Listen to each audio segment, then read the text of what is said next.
បងជំរាបសួរម្ដងទៀតបងអាចជួយណែនាំឈ្មោះបងតិចបានទេខ្ញុំឈ្មោះប៉ុលលីកាតូហើយខ្ញុំជាស្ថាបនិករបស់ក្រុមហ៊ុន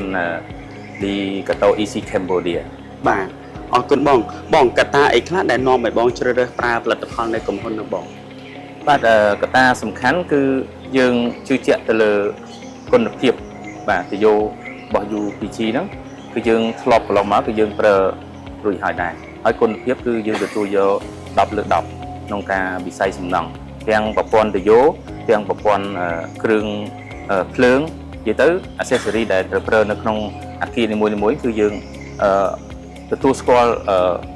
ខាងទយោរបស់គាត់ដែលផលិតមកគឺមានគុណភាពហើយនឹង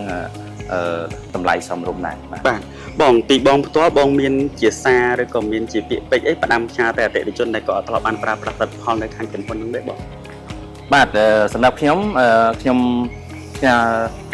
នាំដល់អតិថិជនដល់ក្រុមហ៊ុនវិនិយោគហើយក្រុមហ៊ុនសំណង់ដែលសាងសង់ក៏ដូចជាក្រុមជាងវិស្វករហើយនិងក្រុមហ៊ុនភ្លើងក្រុមហ៊ុនដែលវិនិយោគខាងវិស័យ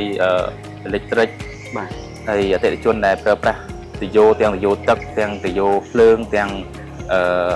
គ្រឿងដង្គុំប្រព័ន្ធសម្រាប់អគារគឺខ្ញុំ recommend ថាឲ្យនឹងប្រើប្រាស់នៅទយោរបស់ UPC